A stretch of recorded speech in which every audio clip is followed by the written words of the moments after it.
developing really a coherent and more united approach towards Russia, where the countries who still see in Moscow the Cold War foe, in a sense, will be so clearly in the minority that they will not be able to engineer, if you like, or be part of a significant split in the EU's position. Again, the question begs, George Frederick Dewsbury, why are the Russians warming up to these countries? I've been very impressed by the Russian foreign policy in the last 4 to 5 years with Lavrov, with Medvedev, with Putin. They've been everywhere, Venezuela, Cuba, down to African countries. Well, now, hold on a second. Let me interrupt you. Yeah. In the last 4 to 5 years, we've also seen the war with Georgia. That's right. We've seen the repeated rows with neighbors over gas. Yeah. The gas disputes, and they're building a pipeline that bypasses Poland entirely. Yeah, I bet they wish they hadn't now. But the point is that they're capable of going on message in 3 different ways. I'll give you the example of September the 1st. Putin goes to Danzig and says the right things. Medvedev goes down to Israel and says that certain East European historians who said that World War II is the fall of the Russians for signing up with the Nazis in 1939, they're the cause. And at the same time, you have old party hacks bringing out documents showing how the Baltic states asked to come into the Soviet Union in 1939-40. I mean, they're capable of carrying out almost a trilateral, if you will, a message at the same time.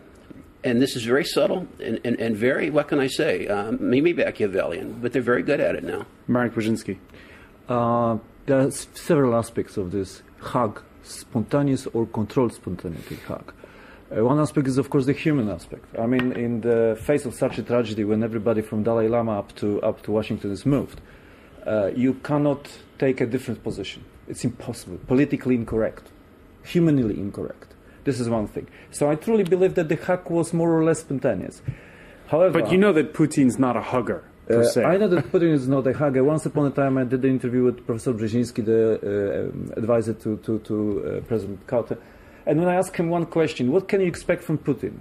When Putin became president of Russia, he told me, what can you expect from the former agent of KGB? And this is it. This is the point. So, on one hand, humanity, yes. On one hand, incredible warmth of the Russian nation towards Polish nation. I mean, really, this solidarity, you can feel this solidarity of emotions. But there are certain things like empathy. Yeah. You try to be in the shoes of the other person. And if you try to be in the shoes of Putin, it is remarkable that he stopped talking, stopped defending. He's such a fervent defender of Stalinism, of Stalin. He stopped defending Stalinism 3 days before the tragedy, that is to say, in the first ceremony in Katyn. Wednesday, yeah. He didn't apologize, what whole Poland expected. But he said, it is the revenge of Stalin for the defeat of 1920 war with Poland with the Bolsheviks. Yeah. This is one aspect. But second question, and this is the most important question, is what is the political target of Putin and Medvedev in warming up in relations, not the human side, but the political side? Because I believe strongly that there is a huge political maneuver, mechanism behind it.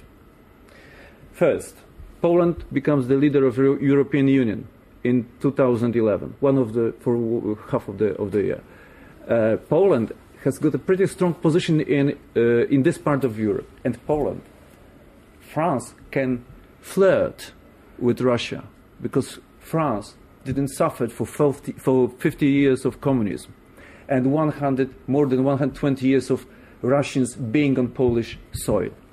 So this is one aspect. So he wants to prevent Poland from being a direct enemy of Russia, especially if it comes to so-called gas or energetic imperialism. That is the main role of Putin's policy.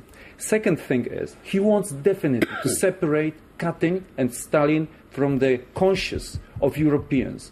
Why? Because then Katyn, in fact, was a result of Ribbentrop-Molotov. So in other words, Stalin and Russia, Soviet Union, helped Hitler to, in 1939, in 1940, to gain all the campaigns. In other words, to defeat Europe, this part of Europe.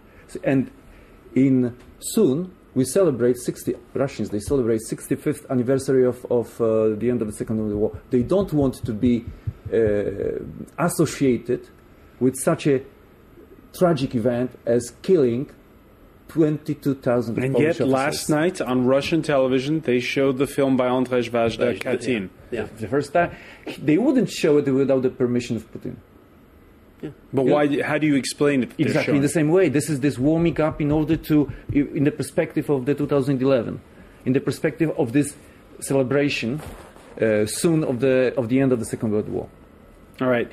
I want to read to you, Thomas Klau, the front page editorial from Le Monde today, the French broadsheet daily newspaper, which alludes to the fact that when Lech Kaczynski and his twin brother had the majority, they was the missile defense shield. They were close to the United States. Now that under the government of Donald Tusk, Poland's moved more towards a pro-European stance.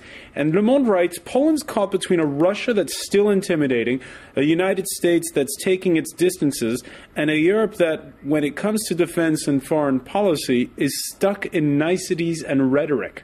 Do you think Poland's out on a limb?